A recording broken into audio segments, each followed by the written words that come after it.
Hello नमस्ते most welcome आप सभी का। उम्मीद है सब लोग बिल्कुल बढ़िया होंगे। तो स्टार्ट करते हैं आज के सेशन। और इस वाले सेशन में हम अपनी यूपीएसआई के लिए जीएस का प्रैक्टिस सेट देख रहे हैं। देखो हमारा पहला क्वेश्चन क्या है।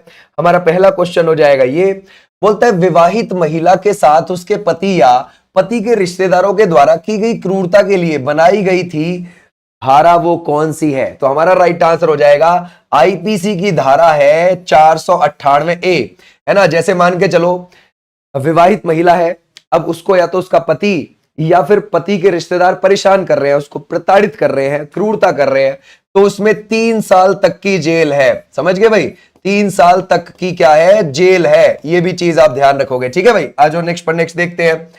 बोलता है विश्व की सबसे गहरी पानी की आपको झील कौन सी देखने को मिलती है। सबसे गहरी होनी चाहिए और सबसे पुरानी भी है वो। तो हमारा राइट आंसर कौन सा, और मीठे पानी की भी है वो, तो वो हो जाएगी बैकाल झील।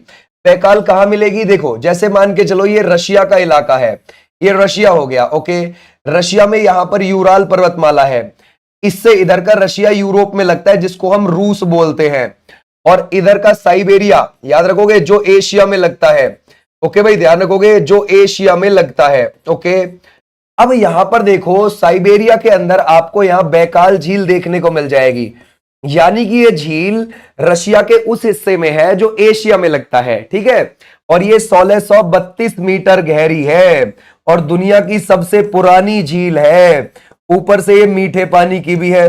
दुनिया की सबसे बड़ी झील कौन सी है एरिया में, सबसे बड़ी झील अगर आप एरिया में देखोगे तो आपको कैस्पियन सागर देखने को मिलेगी।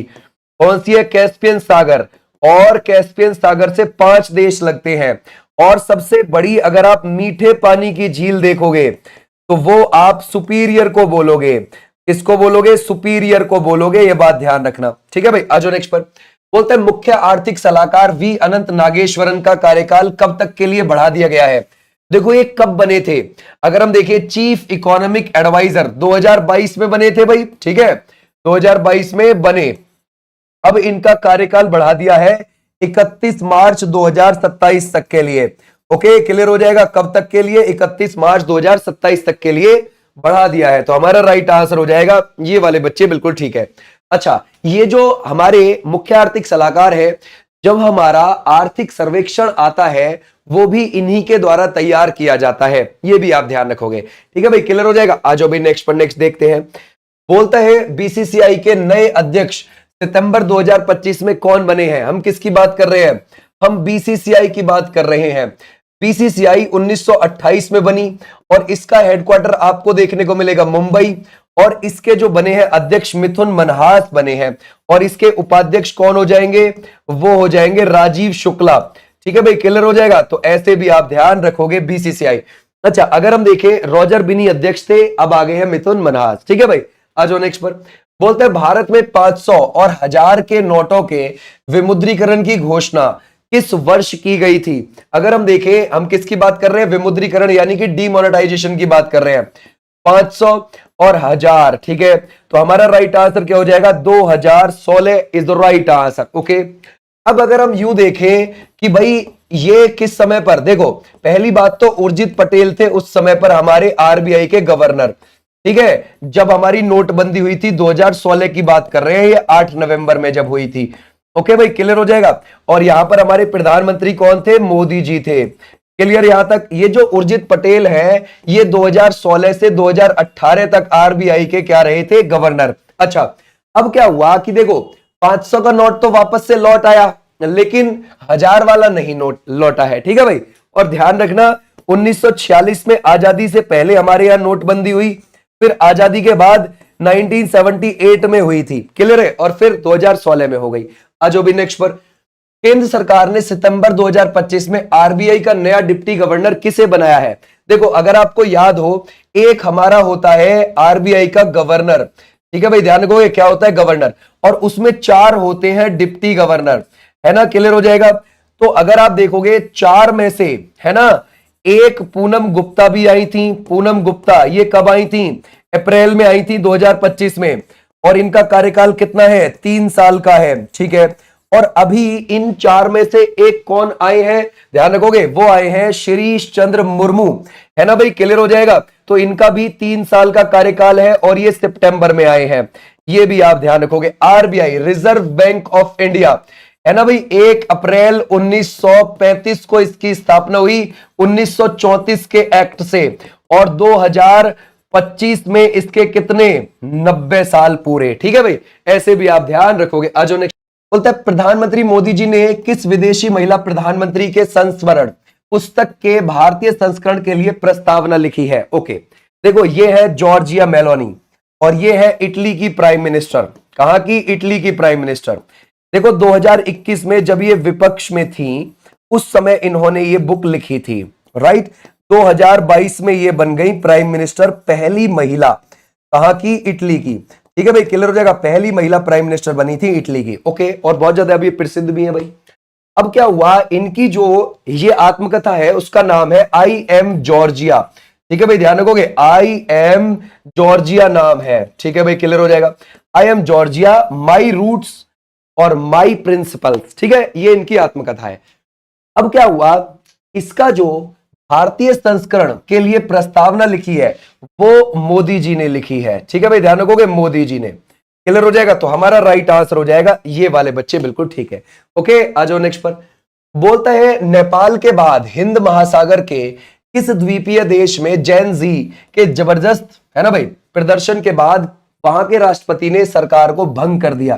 देखो भाई, जैन जी आजकल बिल्कुल टॉप पे चल रहे हैं, समझिए। नेपाल में भी तख्ता पलट हुआ है। ओके, आपको पता है केन्या में भी हुआ है। ओके, अब बारी आ गई है किसकी? मेडागास्कर की। ओके, और ये कब हुआ है? ये अभी हुआ है 29 सितंबर को। ओके, ध्यान रखोगे, 29 सितंबर को हुआ है। तो हमारा राइट आंसर हो जाएगा ये। देखो, अफ्रीका महाद्वीप ये है, और यहां पर है मेडागास्कर, अफ्रीका महाद्वीप का ही है ये। ओके, आ जाओ भी नेक्स्ट पर। बोलते हैं, centre for cellular and molecular biology कहां स्थित है? तो ये आपको कहां मिलेगी? ये आपको मिलेगी हैदराबाद में। 1977 में इसकी स्थापना हुई। ठीक है भाई, क्लियर हो जाएगा, स्थापना हुई। आ जाओ नेक्स्ट पर। बोलते हैं, तुजुके बाबरी किस भाषा में लिखी गई है? तो देखो, ये ऐसा था, ये बाबर ने लिखी थी, ये बाबर की आत्मकथा है। जब बाबर यहां पर आया था तो वो तुर्की भाषा बोलता था, समझ गए भाई, क्या बोलता था? तुर्की। तो ये तुर्की में ही लिखी गई थी। फिर आगे जाके अकबर के समय पर क्या हुआ कि फारसी का चलन बहुत ज्यादा हो गया, तो इसको फारसी में करवा दिया बाबरनामा। ठीक है भाई, ध्यान रखोगे, अकबर ने इसको फारसी में कन्वर्ट करवाया था। ठीक है, क्लियर हो जाएगा। देखो, जिसमें आपको नामा मिल जाए समझ लेना वो फारसी की बुक है। ठीक है, आ जाओ नेक्स्ट पर। 9 दिसंबर 1946 को नई दिल्ली में संविधान सभा की पहली बैठक संविधान सभागृह में हुई, जिसे अब क्या कहा जाता है? वो कहा जाता है संसद भवन का केंद्रीय कक्ष। देखो क्या हुआ कि भाई जुलाई में 1946 में, है ना, संविधान सभा के लिए यहां चुनाव हुए और 389 मेंबर चुन लिए गए, और 6 दिसंबर 1946 को एक संविधान सभा का गठन कर लिया गया, और 9 दिसंबर 1946 को दिल्ली के अंदर पहली बैठक हुई। ठीक है भाई, क्लियर हो जाएगा। कहां पर हुई है? संसद भवन के केंद्रीय कक्ष में। कितने मेंबर्स आए थे उसमें? 207 मेंबर आए थे।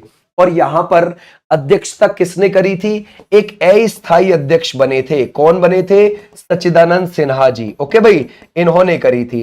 लेकिन जब अगली बैठक हुई 11 दिसंबर को, तो स्थायी अध्यक्ष आ गए थे राजेंद्र प्रसाद जी। ओके भाई, तो ऐसे भी आप ध्यान रखोगे। ठीक है भाई, क्लियर हो जाएगा। आ जाओ नेक्स्ट पर। बोलता है, भारत ने किस देश को फाइनल मैच में हराकर 7वां SAFF अंडर 17 फुटबॉल खिताब जीत लिया? ये बात है कब की? 27 सितंबर की बात है। फाइनल कहां पर हुआ? कोलंबो में हुआ। कोलंबो कहां पर है? श्रीलंका में है। वहीं पर हुआ फाइनल, है ना।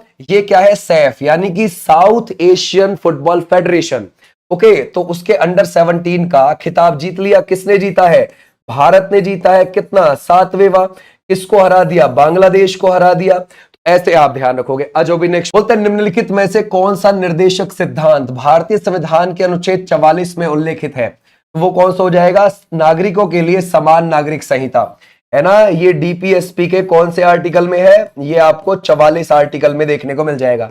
डीपीएसपी हमारे संविधान के भाग आपको 4 में देखने को मिलेंगे, और आर्टिकल आपको 36 से 51 के बीच में आपको देखने को मिलते हैं। ठीक है भाई, क्लियर हो जाएगा। अच्छा, आजाद भारत के बाद पहला कौन सा राज्य है जिसने अपने यहां पर है ना, ये समान नागरिक संहिता यूसीसी यूनिफॉर्म सिविल कोड लागू किया है वो है उत्तराखंड। अब आप बोलोगे सर गोवा, गोवा में आजादी से पहले का ही लागू है, वहां पुर्तगालियों वाला यूसीसी लागू है आज भी। समझ गए? आ जाओ नेक्स्ट पर। बोलते हैं अखिल भारतीय सेवाओं का प्रावधान किस अनुच्छेद के तहत किया जाता है? वो हो जाएगा 312। ठीक है भाई, क्लियर हो जाएगा। कौन कौन सी, जैसे हम देखें, जैसे कि आईएएस हो गया, जैसे कि आईपीएस हो गया, जैसे कि आईएफएस हो गया। ओके, ऐसे हमारा राइट आंसर हो जाएगा 312 आर्टिकल। बोलता है भारत के राज्य उत्तर प्रदेश का एक शहर कानपुर किस प्रकार के शहर का उदाहरण लगता है आपको? क्या स्थानांतरण और वितरण शहर है? नो। प्रशासनिक शहर है? नो।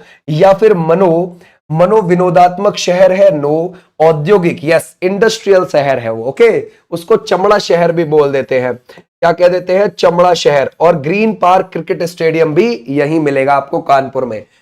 बोलता है द्विभाषी शिलालेखों वाले सिक्के जारी करने वाला इंडो ग्रीक राजा निम्नलिखित में से कौन था? ओके, तो हमारा अगर हम देखें वो हो जाएगा डेमेट्रियस फर्स्ट। ठीक है भाई, ध्यान रखोगे, डेमेट्रियस फर्स्ट इसका नाम था, डेमेट्रियस प्रथम इसको बोल देते थे।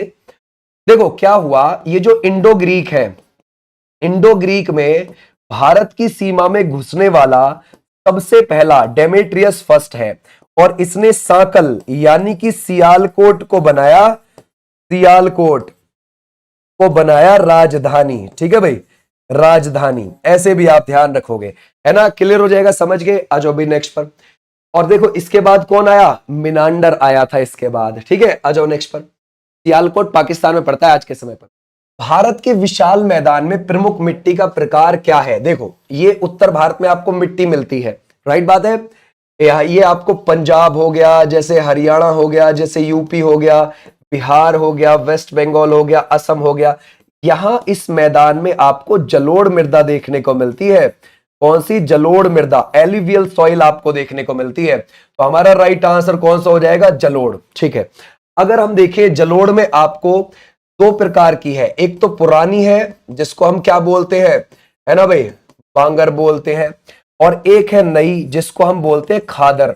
अच्छा, ये खादर उस एरिया में बनती है जहां बाढ़ आती रहती है। जैसे एग्जाम्पल के लिए आप लगा सकते हो, असम हो गया, वेस्ट बंगाल हो गया, बिहार हो गया, ईस्ट यूपी हो गया, है ना, तो उधर आपको खादर नई जलोढ़ मिल जाएगी। जो ये बांगर है ये पुरानी जलोढ़, जैसे पश्चिम उत्तर प्रदेश, हरियाणा, पंजाब। लेकिन इस बार पंजाब के कुछ क्षेत्र में भी बाढ़ आई है, तो सीधी सी बात है जो मिट्टी की परत है अब वो चेंज हो जाएगी। अब आप बोलोगे सर वहां तो बहुत ज्यादा बाढ़ आ गई। देखो जब ज्यादा आ गई है तो वो नुकसानदायक है, क्योंकि रेत चढ़ गया है बहुत ज्यादा। अगर ज्यादा ना आती, कम आती, है ना, तो वो लाभदायक थी, उससे ऊपरी मिट्टी की परत चेंज हो जाती। लेकिन अब वह ज्यादा आ गई है तो वो ज्यादा नुकसान हो गया है, समझ गए? तो फायदा भी है, नुकसान भी है। जैसे बिहार में आप देखते हो, वहां जो कोसी के बिल्कुल पास वाला एरिया है वहां बहुत ज्यादा आती है, लेकिन जो थोड़ा दूर का इलाका है कोसी से, वहां पतली परत पानी की, ध्यान रखोगे, आती है और मिट्टी को नया करके चली जाती है, तो उससे थोड़ा लाभ हो जाता है। लाभ हानि दोनों है। ठीक है भाई, आ जाओ नेक्स्ट। बोलता है फांसद वन्यजीव अभ्यारण्य, ये आपको कहां पर देखने को मिलेगा? ये आपको देखने को मिलता है महाराष्ट्र के अंदर। ठीक है भाई, कहां पर आपको देखने को मिलेगा? महाराष्ट्र। यहां के सीएम कौन हो जाएंगे? वो हो जाएंगे देवेंद्र फडणवीस। ओके भाई, ध्यान रखोगे, ये हो जाएंगे, क्लियर हो जाएगा। और डिप्टी सीएम कौन है? अजीत पवार और एकनाथ शिंदे यहां पर। ओके भाई, आ जाओ नेक्स्ट पर। पटचित्र कला पहली बात कहां चलती है? उड़ीसा के अंदर चलती है। ठीक है, पटचित्र कला रूप हिंदू पौराणिक कथाओं में किस भगवान को समर्पित है? भगवान जगन्नाथ को, यानी कि कृष्ण जी को है ये, समझ गए? कृष्ण जी को है। इसमें कृष्ण जी की और राधा जी की पेंटिंग आपको मिल जाएंगी, कृष्ण जी के बचपन के कार्यों की पेंटिंग आपको मिल जाएंगी। ओके, ऐसी चीजें आपको देखने को मिलती है। और भगवान जगन्नाथ का मंदिर भी आपको पता है उड़ीसा के पुरी में है। ओके, आ जाओ भी नेक्स्ट पर। निम्नलिखित में से कौन सा अनुच्छेद शिशु हत्या को रोकने के लिए बनाया गया है? वो बनाया गया है आईपीसी की धारा 315। जैसे मान के चलो, है ना, बेबी जो है पेट में है और पेट में ही उसे, है ना, उसको मारने का प्रयास किया जा रहा है, यानी कि उसे पैदा जब वो होगा तो उसी दौरान वो मृत पैदा हो, है ना, ऐसा प्रयास किया जा रहा है। तो आपको कौन सी आईपीसी की धारा 315 लगेगी? या फिर मान के चलो उसे पेट में ही नुकसान पहुंचाया गया और जब उसने जन्म ले लिया, जन्म के कुछ समय बाद उसकी डेथ हो गई। क्यों? क्योंकि उसे पेट में नुकसान पहुंचाया गया था। तो भी ये वाली धारा लगेगी। ठीक है भाई, क्लियर हो जाएगा। इसमें 10 साल तक की सजा है, 10 साल तक की, है ना भाई, ऐसे भी आप ध्यान रखोगे, ये है सजा। ओके भाई, आ जाओ भाई नेक्स्ट पर। बोलता है राणा प्रताप सागर डैम किस नदी पर बना है? ये बना है चंबल पर। कैसे, चलो देखते हैं। देखो, आपकी चंबल नदी मध्य प्रदेश से निकलती है, मध्य प्रदेश के महू से निकलती है ना। महू इंदौर जिले में आपको देखने को मिल जाएगा। ठीक है भाई, क्लियर हो जाएगा। और ये इंदौर जिले में तो है, यहां पर जान पाव की पहाड़ियां पड़ती हैं, वहां से ये नदी निकलेगी। निकलने के बाद राजस्थान आ जाती है, फिर वापस से ध्यान रखोगे एमपी आ जाती है, एमपी से चली फिर राजस्थान, फिर एमपी, और फिर यूपी में जाकर यमुना में मिल जाती है। ठीक है भाई, तो इस चंबल नदी पर राणा प्रताप सागर और जवाहर सागर, ये दोनों के दोनों आपको राजस्थान में मिल जाएंगे, है ना। कौन सा? जवाहर सागर भी आपको वहां पर देखने को मिल जाएगा, जवाहर सागर, और राणा प्रताप सागर भी वहां पर देखने को मिल जाएगा। ठीक है भाई, ऐसे आप ध्यान रखोगे। अच्छा, गांधी सागर मध्य प्रदेश में है ना, इसी नदी पर गांधी सागर डैम जो है वो मध्य प्रदेश में है, इस नदी पर। ये नदी में आपको घड़ियाल देखने को मिलते हैं, और ये बुंदेलखंड के पिछड़े इलाके से भी बहती है, और ये नदी बीहड़ भी बनाती है। बीहड़ को आप इंग्लिश में बैडलैंड बोल सकते हैं। बीहड़ वो होता है जिसका कोई आकार ना हो, ना तो वो रेगिस्तान लगता, ना ही वो पर्वत जैसा लगता, ना ही वो पठार जैसा लगता है। ओके, तो ऐसे आप ध्यान रखोगे। इसमें से वर्ष इतने में इंपीरियल क्रिकेट कॉन्फ्रेंस आईसीसी के गठन के साथ ही क्रिकेट एक अंतरराष्ट्रीय खेल बन गया था। देखो, 1909 में किस नाम से बनी थी? अगर आप देखोगे, वो बनी है इंपीरियल क्रिकेट कॉन्फ्रेंस। ठीक है भाई, इस नाम से आईसीसी का गठन हुआ था। फिर क्या हुआ कि 1965 में, है ना, इस इंपीरियल की जगह इंटरनेशनल लग गया था। ठीक है भाई, 1965 में इंटरनेशनल क्रिकेट कॉन्फ्रेंस हो गई थी। फिर आगे जाकर 1989 में, है ना, इंटरनेशनल क्रिकेट यहां पर कॉन्फ्रेंस की जगह काउंसिल कर दिया था। तो ये क्या हो गई थी 1989 में, जो आज भी है ICC international cricket council. Okay भाई, ऐसे आप ध्यान रखोगे। और इसके अध्यक्ष अभी कौन है? 1 दिसंबर 2024 से जय शाह। बोलता है पंढरपुर की पूजा के लिए एक मध्ययुगीन केंद्र, वो कौन सा था? सर, वो है विठोबा भगवान की पूजा की जाती है, महाराष्ट्र में है ये। ठीक है भाई, कहां पर है? महाराष्ट्र में है। आ जाओ नेक्स्ट पर, नेक्स्ट देखते हैं। बोलते हैं इंटरनेट से यूजर कंप्यूटर में फाइल ट्रांसफर करने की प्रक्रिया क्या कहलाती है? जरा बताओ भाई, वो प्रक्रिया क्या कहलाती है? तो हमारा राइट आंसर हो जाएगा downloading is the right answer. कौन सा है? डाउनलोडिंग।